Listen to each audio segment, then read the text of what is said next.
واعتصموا بالله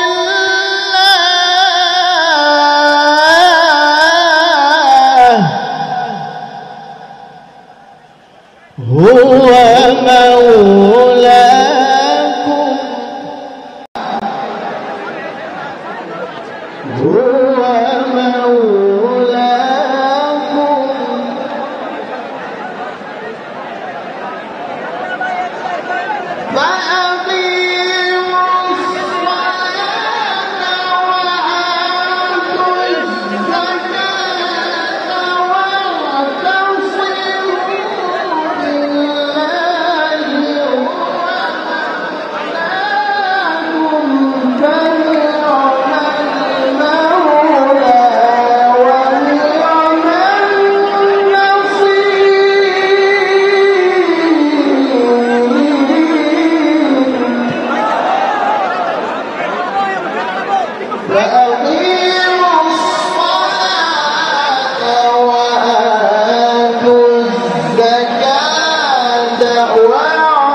দর্শক পবিত্র ধর্মগ্রন্থ কোরআনুল কারীম থেকে তেলাওয়াতের মধ্য দিয়ে রাজধানীর ঐতিহাসিক সোহরাওয়ার্দী উদ্যানে শুরু হলো জামায়াতের জাতীয় সমাবেশের মূল আনুষ্ঠানিকতা। নির্ধারিত সময় দুপুর 2টায় মূলত এই সমাবেশের যে মূল কার্যক্রম সেটি শুরু হয়েছে। এর মধ্যে আমরা যেটি দেখতে পেয়েছি,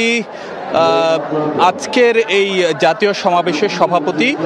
জামায়াতের আমির ডক্টর শফিকুর রহমান সহ দলের সেক্রেটারি জেনারেল, নায়েবে আমির, সিনিয়র সহকারী সেক্রেটারি জেনারেল সহ দলের যে কেন্দ্রীয় পরিষদের যে সদস্যরা রয়েছেন তারা কিন্তু যে মঞ্চে উপবিষ্ট, এবং এর মধ্যে দেশের নানা প্রান্ত থেকে দলটির নেতাকর্মীরা এবং যে সাধারণ মানুষ সোহরাওয়ার্দী উদ্যানে এসে সমাবেত হয়েছেন। এবং আজকের এই যে সমাবেশটি, সেখানে দলটির নেতারা গুরুত্বপূর্ণ বক্তব্য রাখবেন, এবং যেটি ধারণা করা হচ্ছে যে আজকের এই সমাবেশ থেকে বেশ কিছু গুরুত্বপূর্ণ বার্তা আসতে পারে এবং